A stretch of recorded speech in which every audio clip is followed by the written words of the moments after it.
The question hit him harder than any boardroom confrontation ever had. It wasn't loud.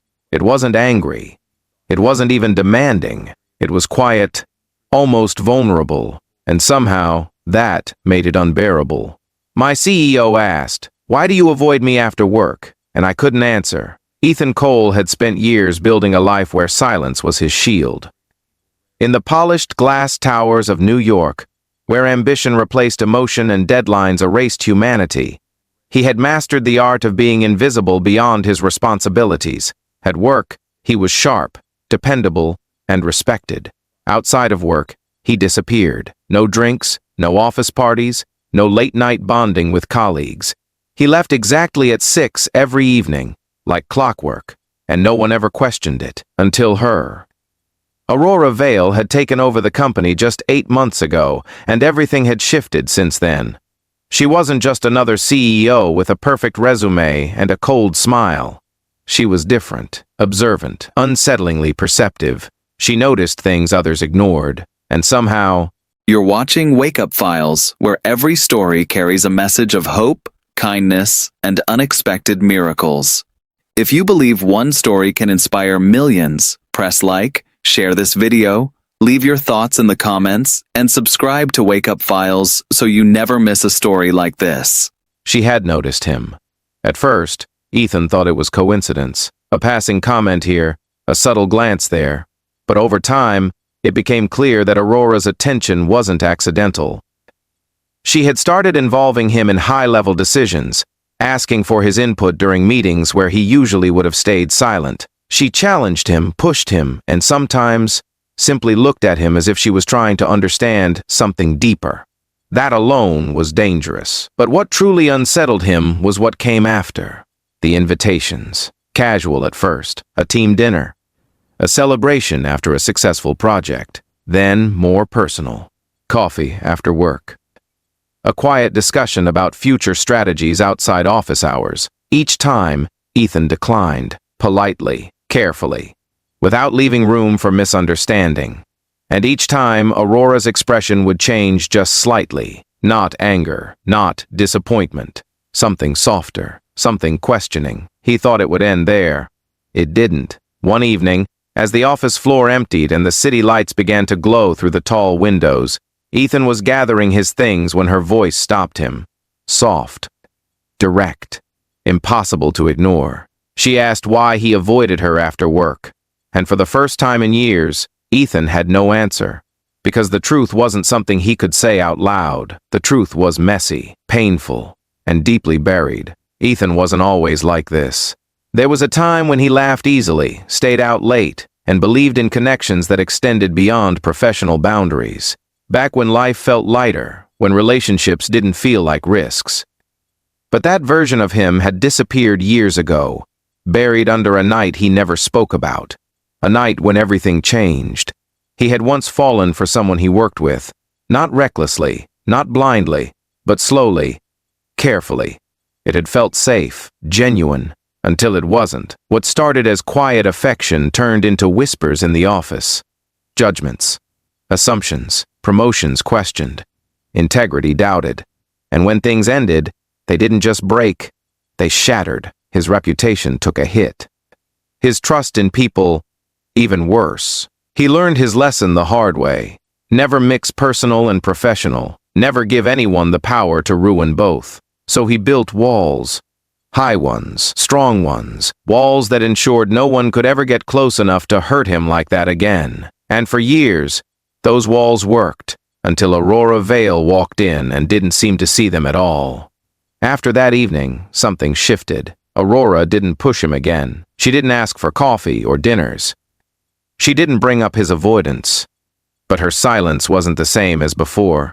It wasn't distant. It was understanding. As if she had accepted something she hadn't fully been told. That should have been a relief, but it wasn't. Because now, instead of pressure, there was space.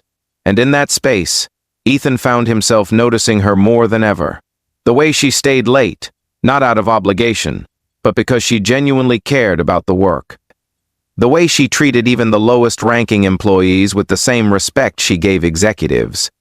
The way her confidence never crossed into arrogance. And sometimes, the way she looked tired, like she carried more than she let anyone see. He started staying a little later, not intentionally, not consciously, just a few extra minutes, and sometimes those minutes overlapped with hers. They didn't talk much during those moments, just brief exchanges, a nod, a quiet acknowledgement. But there was something unspoken there, something growing in the silence. One night, the rain came unexpectedly, heavy and relentless. Most of the office had already left, but Ethan was still there, finishing up a report. When he finally looked up, he realized Aurora was still in her office, staring out at the storm. For a moment, he hesitated. Then, before he could stock himself, he walked over and placed a cup of coffee on her desk. She looked at him, surprised. He didn't say anything. He didn't need to. And for the first time, she smiled in a way that wasn't professional, but personal. That moment changed everything. After that night, their interactions became easier. Still careful, still quiet, but no longer distant. They began talking more, not about personal lives, not about anything too revealing, but about things that mattered, ideas, challenges, perspectives, conversations that stretched beyond job titles and expectations. And with each conversation, Ethan felt something he hadn't allowed himself to feel in years. Comfort, but comfort was dangerous. Because comfort led to vulnerability, and vulnerability led to risk.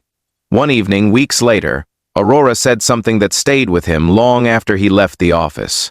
She mentioned that not all connections were meant to destroy you. Some were meant to rebuild you. Ethan didn't respond. But her words echoed in his mind for days. Was it possible? Was it possible that not every story ended the same way? That not every connection led to loss? He wanted to believe it, but fear is a stubborn thing. It doesn't disappear just because you want it to. It lingers, it whispers, it reminds you of everything that went wrong before. And yet, something inside him was changing, slowly, quietly, almost imperceptibly. Until one night, he realized something that terrified him more than anything else. He wasn't avoiding her anymore. He was choosing to stay. And that choice meant everything, because it meant his walls were no longer as strong as he thought. The real turning point came on a night that seemed ordinary at first. The office was empty again. The city lights shimmered beyond the glass, and the quiet hum of late hours filled the space. Aurora was about to leave when she paused. She looked at him, not as a CEO, but as someone searching for honesty. And without asking a question, she simply waited. This time, Ethan spoke. Not in detail, not with everything laid bare, but enough. He told her that sometimes people don't avoid others because they don't care, but because they care too much and are afraid of what that might cost them. Aurora listened. She didn't interrupt. She didn't judge. And when he finished, she nodded gently, as if she understood more than he had said. That moment didn't solve everything. It didn't erase his past, but it changed something fundamental. Because for the first time, he had chosen honesty over silence. And in return, he wasn't met with pain. He was met with understanding. If this story touched your heart even a little, take a moment to like this video and share it with someone who might need to hear it. Sometimes, the stories we carry silently are the ones that deserve to be understood the most. And before we reach the end, I have a special request for you. Tell me in the comments, have you ever pushed someone away not because you didn't care, but because you were afraid? Because in the end, Ethan realized something simple, yet powerful. Not every connection is a risk. Some are a second chance. And sometimes the bravest thing you can do is stop running.